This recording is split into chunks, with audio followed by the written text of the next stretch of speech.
Hey friends, welcome back. This is Bob, and I'm just going to talk a little bit about my Sarasa goldfish today.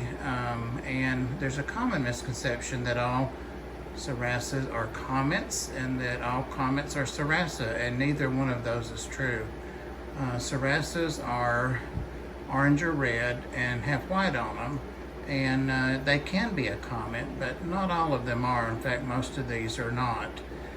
Comets are single-tailed fish that have longer flowing tails. One tail, not a double tail. So I think I have two that are true comets in here. There goes one across the back, and there goes the other one. The others are goldfish, but are not comets, if that makes sense.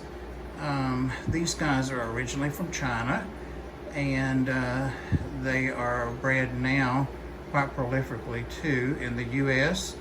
and they get about 14 inches max, but that's usually in a pond. They are recommended for ponds or large tanks. 180 is what I kept seeing. This is only a 29-30 gallon. They were in a 10 for the last 3 months and moved here about, a week, 2 weeks ago, I guess. And this is a tank that was really super overgrown with blackbeard algae. It had killed back most of the plants, and they've picked all of that out of there. But they've left the green growth alone, and they've left the floating plants alone as well. What else do I want to talk about with these guys?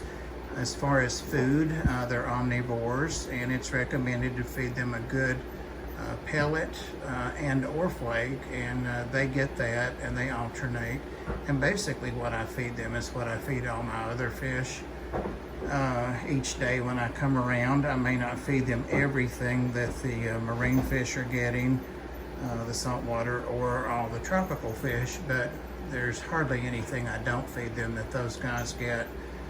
Right now, they've just had a water change a couple hours ago, and I've gone on and done a bunch more tanks and just coming back to them, and they haven't been fed. It's like 1 in the morning, so they're really jazzed up and they want to eat. And I've got some bug bites for their last meal today. I do feed these guys twice a day, like some of my other fish, like fry and things, but these guys are never ever full, and I have to watch the bio load closely and use extra filtration. You can see they have a large, very active sponge filter on the right, and it's one that's got the micropores on it, and you see one of them over there picking at it now.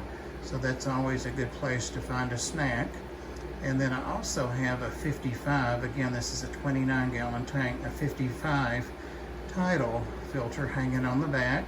It's got a huge pre-filter sponge on the front there, and it was covered with blackbeard algae as well, and they've about got it all off there. Both pieces of the wood, the 2 caves that are in there, all that was covered. You couldn't see them at all hardly.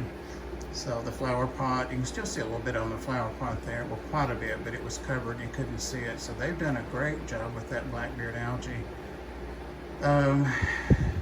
So yeah, I'll have to get up in a second and feed them, and we'll watch them just a minute as they eat, but they're begging for food. What else? I do their water change once a week with all the other fish, and I do some water parameter checks on them since I do feed them twice a day, and it's not an overfeeding. I just want to keep them healthy and keep them growing. The color's vibrant. I'm sure I'll end up getting a bigger tank for them at some point, but right now they're fine. The parameters are good. They do share this tank with a couple of the, don't have scientific names, sorry, but they're called the Chinese highway catfish, and they're pretty rare, well, super rare catfish. I think Ginger Graves over in Nashville has one, and then I have 2 left that came from Dan's Fish. They're not cheap, but again, they're super rare. One of them lives in the square cave to the left there, under the piece of wood, and the other lives in the other cave over there. And so they're out and about and get along great with these goldfish. They do come out and eat sometimes when the goldfish eat. I saw one or maybe both of them out just a moment ago, but they're kind of shy, even though I've had them a couple of years.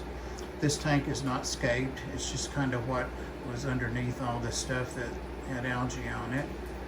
So I'm probably going to put them some structure toward the back, maybe a little bit of wood. We'll see. I want to leave the area open as much as possible, since they're already not crowded, but some people would call it crowded. There's 6 of them, and they're 2.5 inches, the biggest ones. There's one of the catfish now. He just came out, and he's on the left going under the wood. And he usually goes, he or she. I think I have 2 of the same sex because they've never spawned. The catfish is about 3 inches, and they're obviously full grown. They're a couple years old. But he's hoping I'll feed them, and he's, by their behavior, anticipating food as well, and also has not eaten. So everybody's ready to eat, basically.